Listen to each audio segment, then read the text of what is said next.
North Korea executes its number 2, South Korea. China and Japan try to control their population. And I sit down with Kevin O'Shea, Busan Kevin, to talk about being a Canadian in Japan.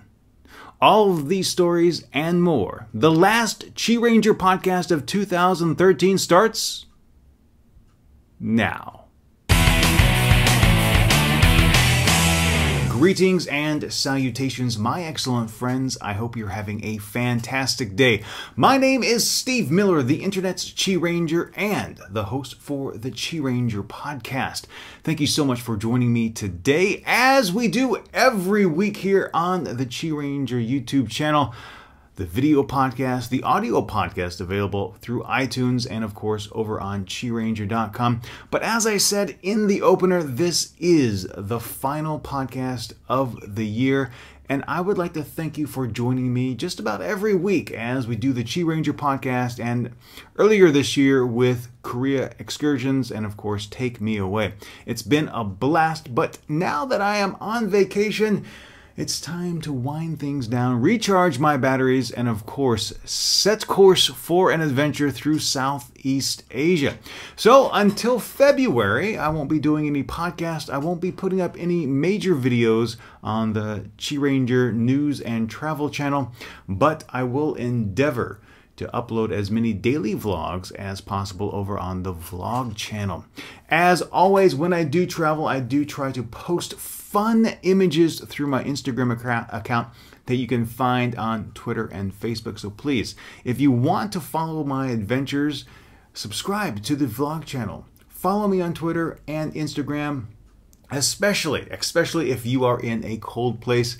It's a mini vacation, if you will, a way to glimpse into someplace warmer, and you can travel vicariously through me. All right, all that being said, let's get started with the news. Welcome back to the podcast, everyone. Like I said during the teaser, some breaking news coming out of North Korea. I'm recording this Friday morning, just hours after it was released. So by the time the podcast drops on Sunday, events could still unfold and we could have more information. But here is the lead. Jang Sung-taek, who was Kim Jong-un's uncle, the number 2 man in North Korea, who was taken away from his position last week, was tried and executed for crimes against the state, in addition to living his life of opulence with drugs and women. It was revealed during the tribunal that he did in fact try to overthrow Kim Jong-un. Now, how accurate that is, I don't know. It could just be PR work based on the North Korean news agency. But it does lead me to believe that possibly some of the reports that came out earlier this year that there were some coup attempts against Kim Jong-un may in fact have been orchestrated by Jang. And wow, I mean, this is really interesting for a number of reasons. First of all, this purge, this execution, not only with Jang's execution, but his 2 aides, has been carried out in a very, very public manner, leading some to conclude that Kim Jong-un is trying really to show a lot of force to secure his place as the leader of North Korea. In fact, they have even come out calling him Dear Leader, which is very interesting because that was a name reserved for his father.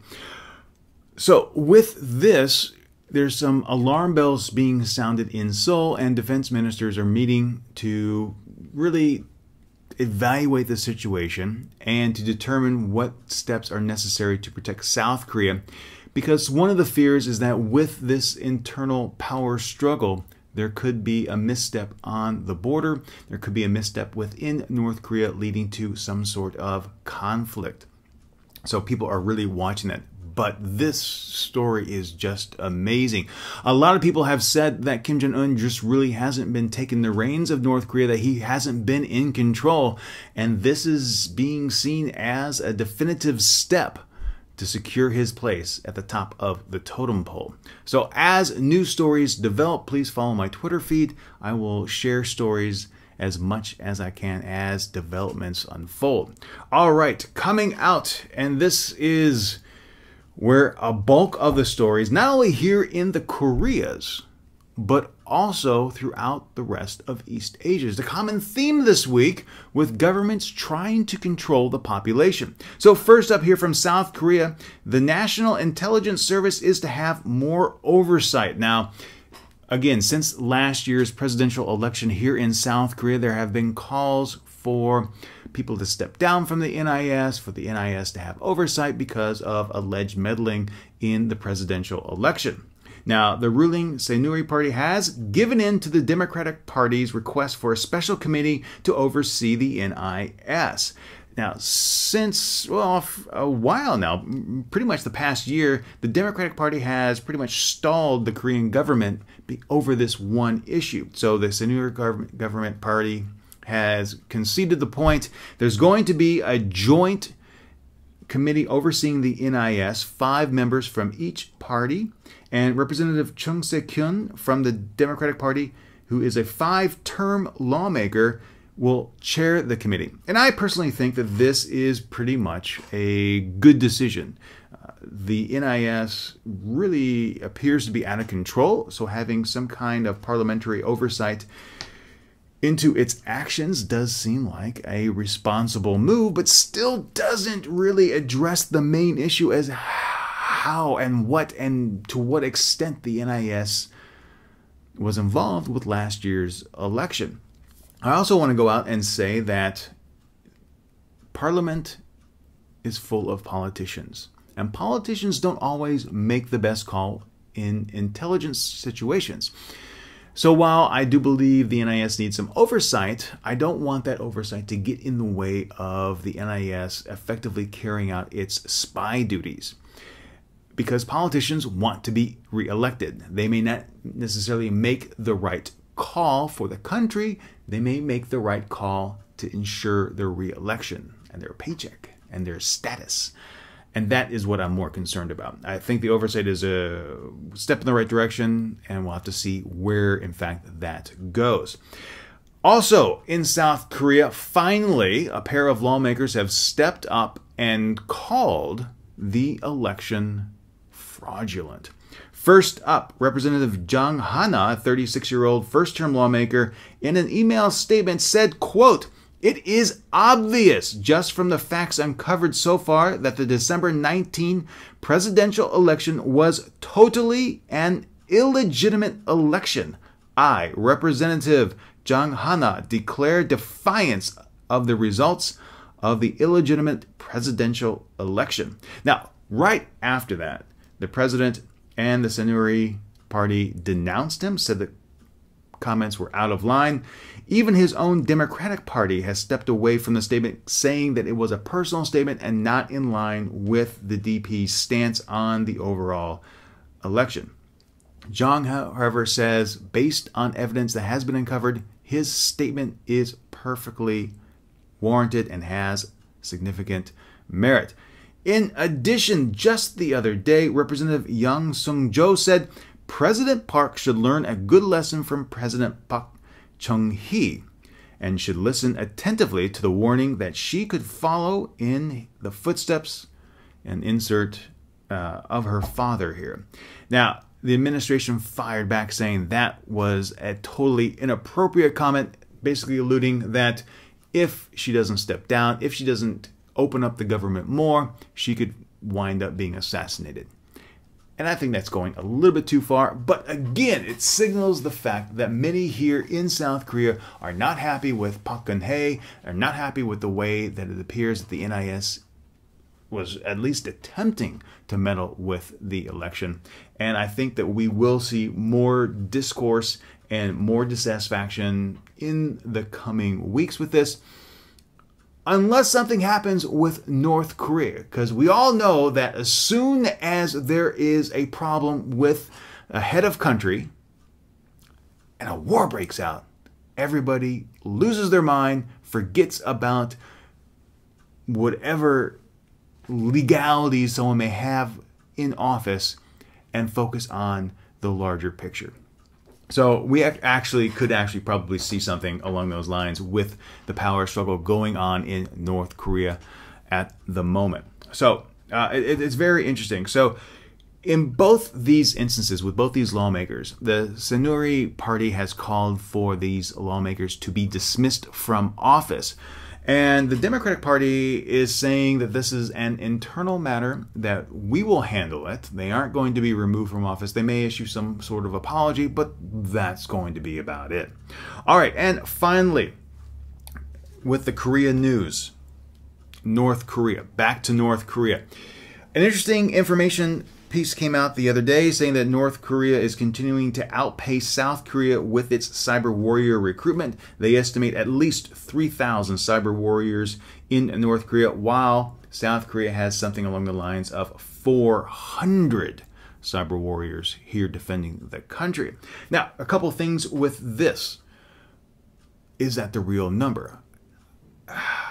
I don't know. And the reason why I say that is South Korea has double the population of North Korea. To think that North Korea with 25 million people has at least 3,000 people dedicated to cyber warfare, while South Korea with 50 million people only has 400, begs the question, what the hell is South Korea doing?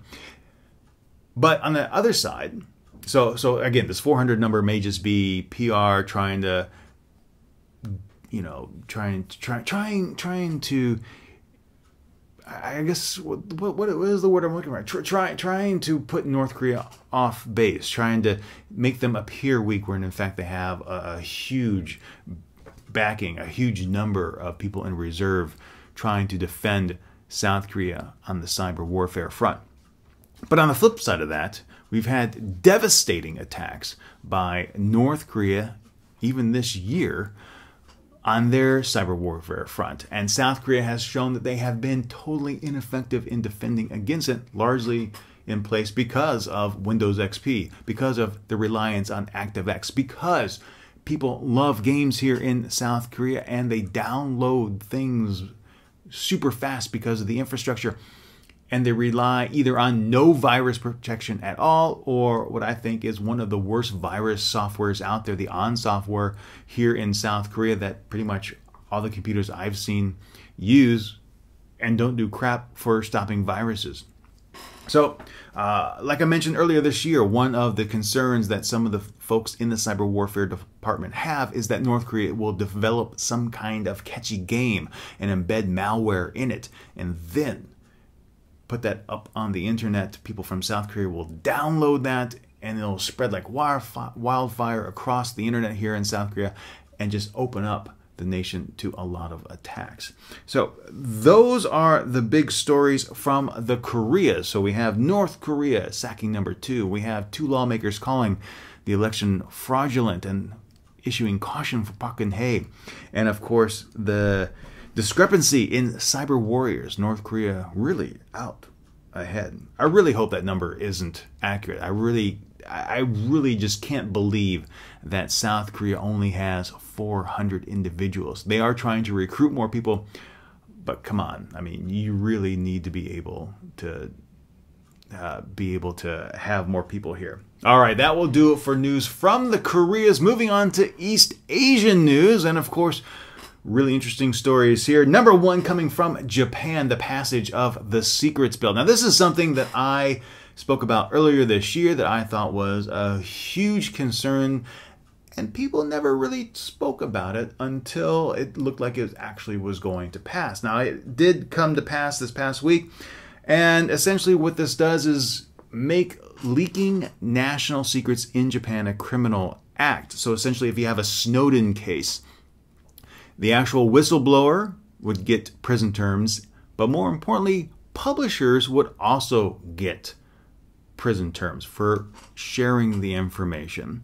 And what was really interesting was that actually in the House of Government, it looked like there was a little scuffle as the opposition party saw that this bill was just going to be railroaded through the Diet and passed. And it's bad. It's bad for freedom of speech, it's bad for the press, and really clamps down on what people can say in Japan. Because this bill, or now law, is actually so vaguely worded that what constitutes a national security secret isn't really defined. So you have a lot of free speech advocates saying this could kill the press in some regards in Japan. And I have to agree with that, because if you're constantly worrying about what you can and cannot print because you are fearful of going to jail, you no longer have a free press. You no longer have an accurate representation of what can be reported in the news, and even what can be shared in the news, because anything at any time can then be changed to be constituted as a national secret or a state secret, and then you're left with no recourse. So it'll be interesting to see how this plays out, how the Japanese government actually employs this. I, for one, am against that law, just like I'm against the national security law here in South Korea that makes accessing North Korea information illegal, which I think is stupid, especially in this day and age when Yonhap, the BBC, Reuters, AP, Voice of America all have access to it and then just reshare that information. It's okay to read a North Korean news report from the VOA, the Voice of America, or Reuters, or AP, that just copy and paste the whole thing, but you can't go to the actual news site in North Korea and read it there. That just makes no sense to me. So trying to stifle press in Japan makes no sense to me either. Also, from China, it looks like they're trying to clamp down on some free speech as well. Now, this is a very interesting story about a professor, Zhang Shui-hong. Was a faculty member, or I guess for a little bit longer, he is a faculty member at East China University of Political Science and Law in Shanghai. And this past August, he published an article critical of the government's take on free speech and called for the government to abide by the nation's constitution. Now, the school has opted to dismiss Zhang for, quote, forcibly disseminating his political views among the faculty and using his status as a teacher to spread his political views among students. And that's a very interesting stance to take because, well, I do believe that as an individual you have the right to criticize the government, free speech. But if in fact Zhang was actually using his status as a faculty member to spread that may have been out of line. A lot of times when you sign contracts with schools, and I'm not sure how it is in China, you actually have morality clauses, for lack of a better word, and doing something along that line may be against the rules, against the contract. So if that's the case, then the school would have every right to sack him. But if that's not the case, then the school is just merely parroting what the government wants. But it's also interesting to say, to take a look at the bigger picture. Is Zhang right? Is the Chinese government not abiding by its own constitution? It's something that I don't have a lot of experience on, but I think the discussion over that by those in China should happen. Is the Chinese government censoring too much? It's very interesting. So, yeah, if you don't have the opportunity to speak out against the government, to criticize, to openly discuss things that are happening in there, you're just going to be sheep herded around, and it's never a good thing. And finally, and this is something that I think is quite funny simply because of, well, the YouTube comment section. So for a long time now, people on the internet have always felt that the comment section in YouTube is probably the lowest level of internet civility. And I have seen some of the hate comments come out of the YouTube comment section, and I sometimes definitely have to agree with that. But here's why I'm putting this story in here, for actually two reasons. So last week I talked about Korea expanding its air defense identification zone to include a submerged rock called Yodo. and there's a oceanic platform on top of it.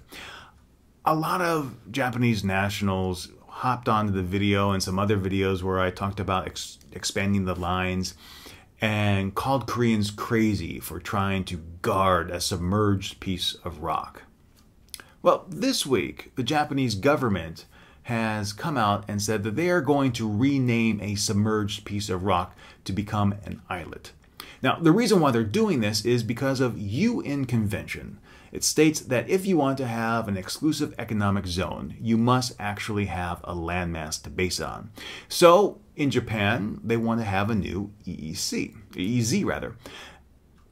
But where they want to have it, there's no landmass. So there's a submerged piece of rock that they're going to change the name to make it an islet, to give it land mass, and then they can have their EEZ on top of it. So essentially you have people from Japan criticizing the Korean government for trying to make a submerged piece of rock important. And then now you have the Japanese government doing the whole thing, the same thing. It just goes to prove that here in the world, we're the same. Governments will do anything in their power to exert control and to do anything in their favor. So I'm sure in this video and in this podcast, we will have a fun discussion over who is copying who is in the right, whether or not these are really islets. You know, it's just governments trying to get the upper hand and make their country profitable and exert control, expand their territory. Like I said, and it's my firm belief, around the world, essentially, we're all the same. And here in East Asia, it appears all the governments want to control their population by limiting how much they can actually talk about. And of course, naming islands or islets, submerged pieces of rock, in ways that it can expand their territory. So anyway, my friends, that is all the news this week. You can find links to all the stories in the show notes. And that's it for the news this year, actually. I'll be back in just a second.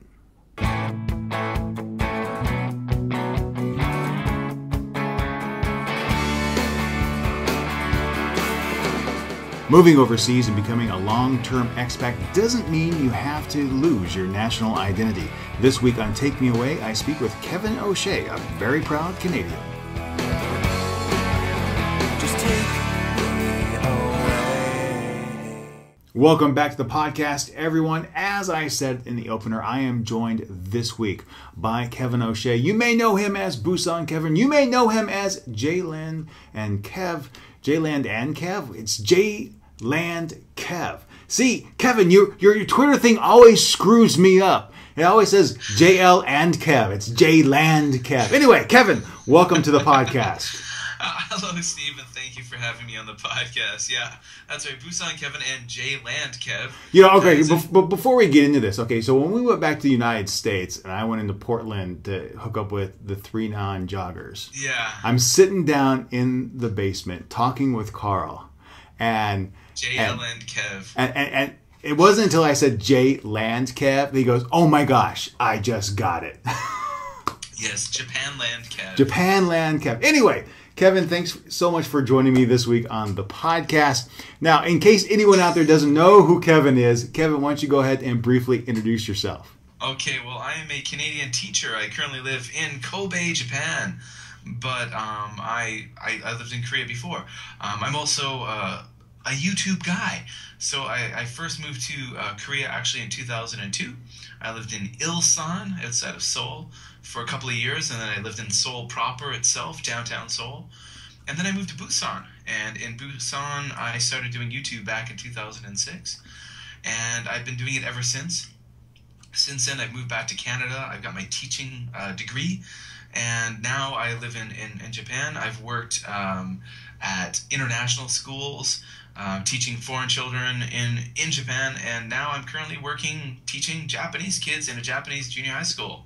Wow. Yeah, and I'm still very active on YouTube as Busan Kevin. Yes, you are. Yes, you have both channels, and they're both very active. So this week, the last week of the podcast, I thought we'd close things out with an interesting discussion. At least I find it interesting. I think those that are thinking about moving to Asia or other places to teach would find it interesting as well. And that's maintaining your national identity. You said it right off the bat. You're a Canadian teacher, and I wanted to ask you, is that an important thing? Being in Japan and teaching, maintaining that close tie to home. Well, I can't really speak for everyone. Obviously, let's speak for me, yourself. it really is an important thing. Being a Canadian is a big part of who I am. It's what I identify with. When living abroad, I find when you live, for example, in Asia, I can think back to my experiences in Korea. One of the first things people want to know is, where are you from? Are you American? Are you from New Zealand? Are you from Australia? People are very curious about that. I think that, well, no, not that I think that. Before I came to Korea, I was always very proud of being a Canadian. And I think that moving abroad, actually, in many ways, living abroad for such a long time has really shaped who I am. Because I think when I was younger, and didn't have much experience, I should say, outside of Canada, I was kind of a small N nationalist, like yay Canada, we're the greatest. So you didn't really travel abroad? I hadn't traveled much before I moved to Korea. I'd been to the United States a few times. I'd been to the Dominican Republic once, on a resort vacation. That's not really experience. That's you're in a bubble. You're in a foreign bubble in a foreign country. You should say more like kind of in an American Canadian bubble in a foreign country. I didn't really have a lot of experience with other cultures until I took the jump and moved to Korea back in 2002. And what I think that really did for me, it opened my eyes in many ways. I realized that, first of all, my country, Canada, wasn't as quote unquote perfect as I thought it was. I had something to put it in perspective. I realized that there's a lot of things about Canada that could be improved, that could be better. But at the same time, I looked at. Let me stop you there. So you said that you realized that. So what was the first thing that kind of jumped out at you that said, okay, well, Canada has some room for improvement? What was the thing that popped into your mind? To be honest, the first thing when I went to Korea was the service sector, the service industry.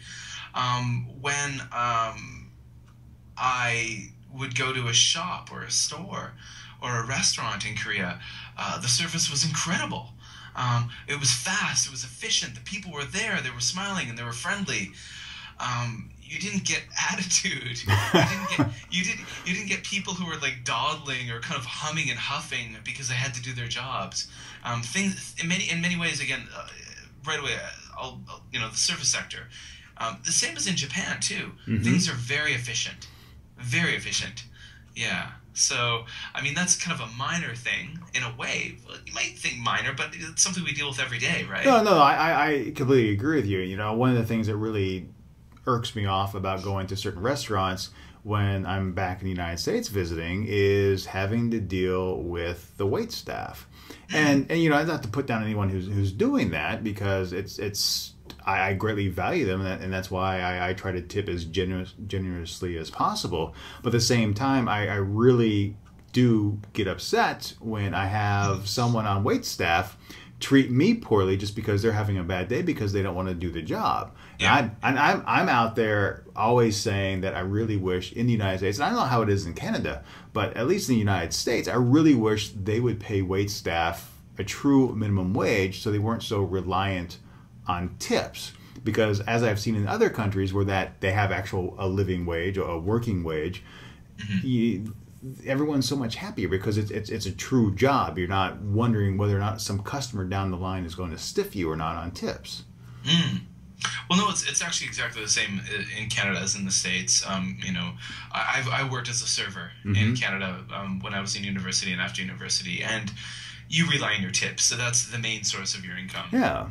But even, I suppose even, there's other aspects. I can remember when I first flew to Korea, I flew. I took Singapore Airlines, I believe. My first big international flight, long haul flight. I had wonderful service, and then the first time I went back to Canada after a year in Korea, I flew Korean Air, and had amazing service. And then I can remember the next year after that, I flew, and I can remember just this one example of and maybe I discussed one on a bad day, but I can remember like flying Korean Air, and I'm on the airplane. I'm like, oh, could I have a beer? Oh, sure. Could I have another beer? Sure. But I can remember flying Air Canada for the first time in several years, and there was a male steward, and I had one beer, and a few hours later I said, oh, could I have another beer? And he looked at me and he rolled his eyes and he says, oh, you want another one? And I just thought to myself, wow, I just paid several $1,000s for this plane ticket.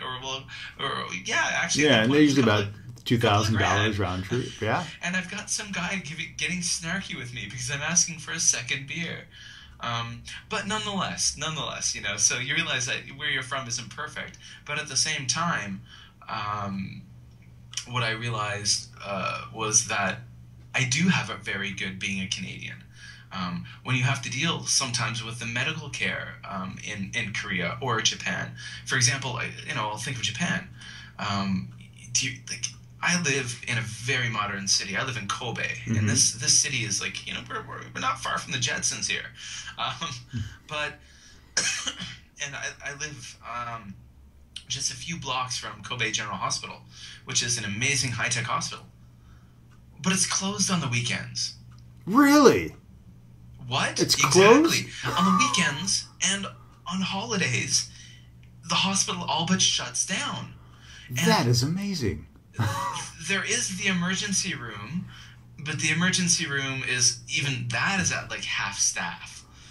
Wow. And then the thing is that I have healthcare in Japan is socialized, kind of not quite like Canada is, but for example, if you are on a government healthcare, that pays for 70% of your medical bills, and you have to pay for 30%. Now you're taxed on that, mind you. Yeah. But basically, just everything shuts down on the weekends or on the holidays. Don't be sick on the holiday. Don't be sick on the weekend. That's what I learned in Japan, which sometimes my body doesn't agree with that, but so that was kind of a bit of a shock to my system. So then I realized that although some things are better here, definitely some things back home are much better too. Yeah. So speaking of back home, and we had the United States had their Thanksgiving. Canada had their Thanksgiving. Kazakhstan had their Thanksgiving a while back. So, what are some of the things that you do, like in your life in Japan, that kind of celebrates Canada?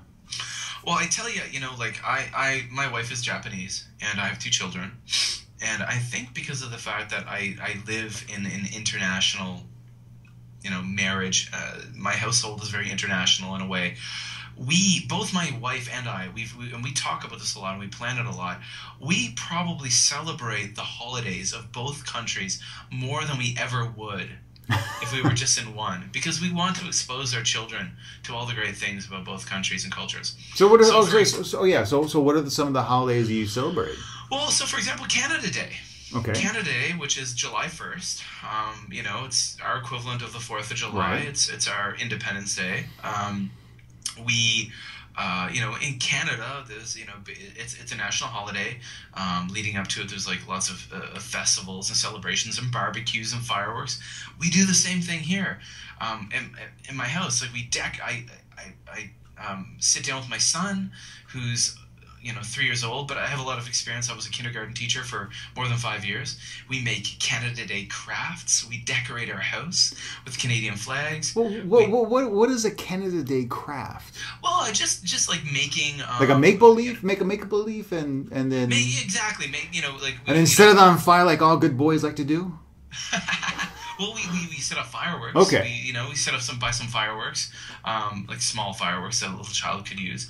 But we make we color things like stereotypical things like your beaver wearing a shirt with a Canadian flag and a maple leaf, and we cut it out, we put it on the wall, and then my wife made cupcakes with like a red icing and little maple leaf flags and all this kind of thing, and we share that with our kids, but at the same time, and now it's Christmas time, so we actually got for the first time we have a proper a real tree.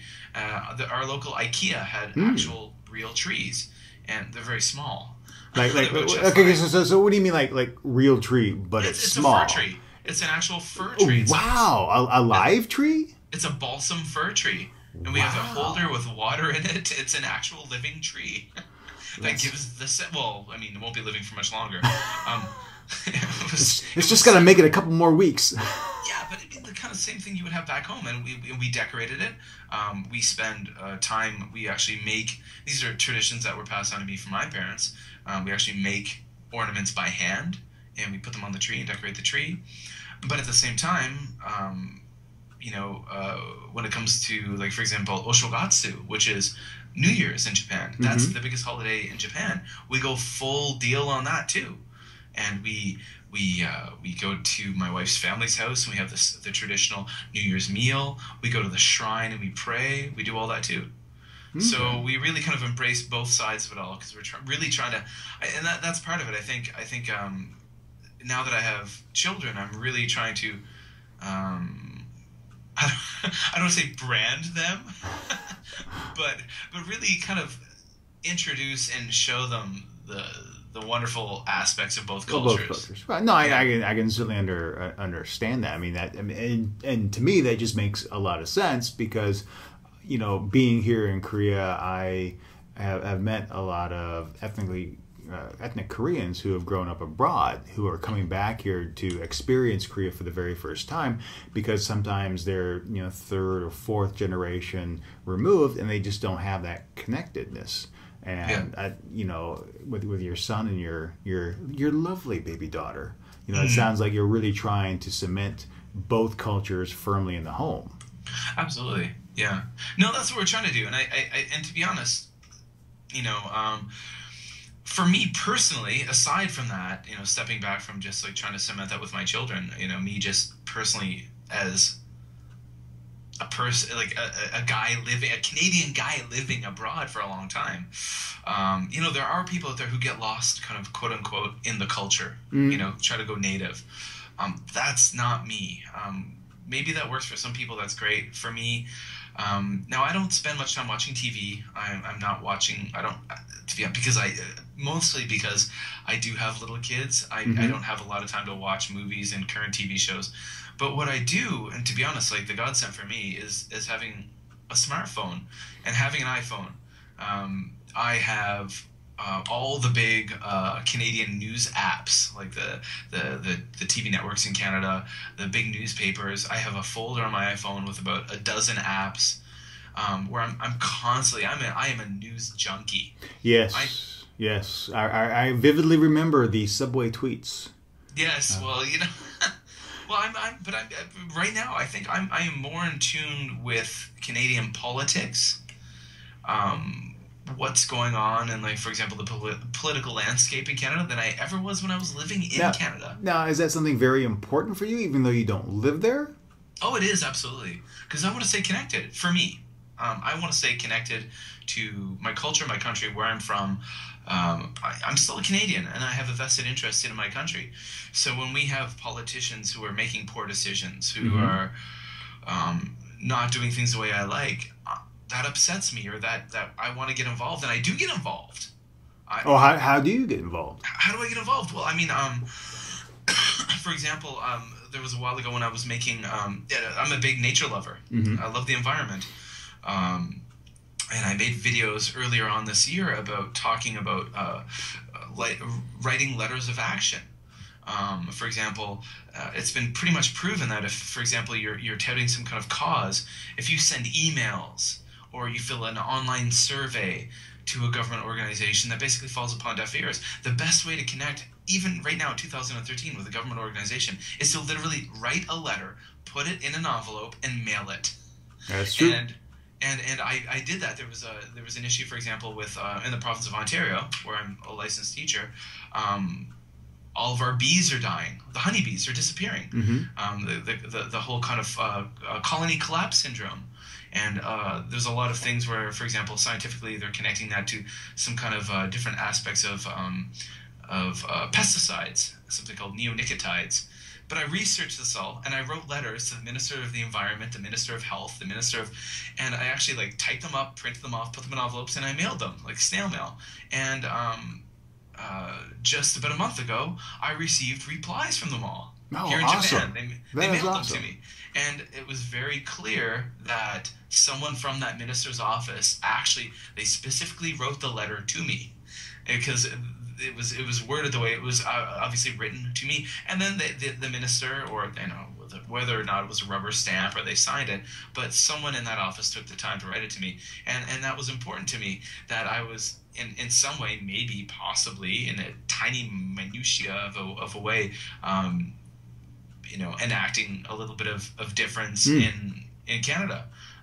So things like that. Yeah, I'm still very involved. And that keeps me excited about things. Yeah. That's cool. Well, our time is just about up. If you had like one tip for someone who is coming over, somewhere abroad to spend a year, and they wanted to maintain some kind of connection with their home country, what would be like one thing that you would recommend them do? Oh boy. Okay. Well, I think just keep up on the news. Keep up. For example, if you're an American, keep up. Yeah, it's a very simple thing. Just every day, take a little bit of time, log into a couple of news websites, check out what's going on. Maybe if you're from your local area, see what's going on. If you're Canadian, it doesn't matter where you are. Don't live in a bubble. It's great to know the news of where you are, what's going on around you in your country, if you're in Korea or Japan or China or Thailand, wherever it may be. But just spend a few minutes every day checking out and seeing what's going on in your own country. Cool. Yeah. Cool. Well, Kevin, thank you so much for joining me this week. You're welcome, and thank you for asking me to join you. Yes. Now, everyone, if you would like to learn more about Kevin and what he does, you can follow him on both YouTube and Twitter. I have links to his YouTube channels and his Twitter in the show notes, so surf on over to QiRanger.com for that. But I'll be back in just a second.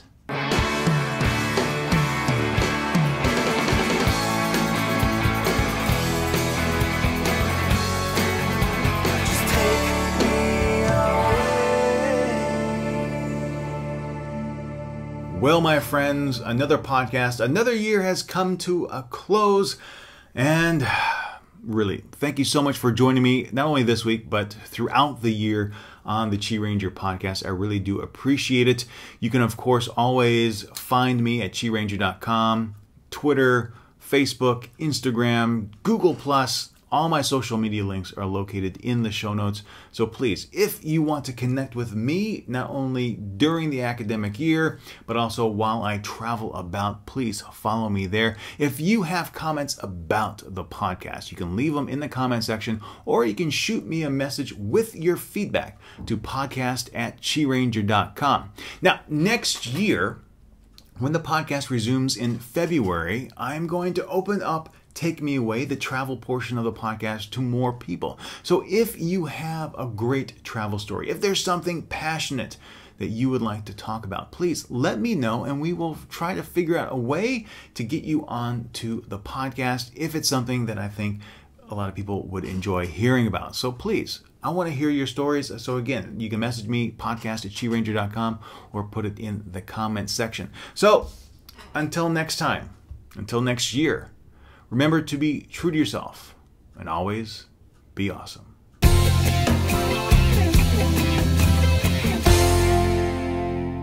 The QiRanger Podcast is written and produced by Steve Miller and licensed under a Creative Commons Attribution Non-Commercial No Derivatives 4.0 International License.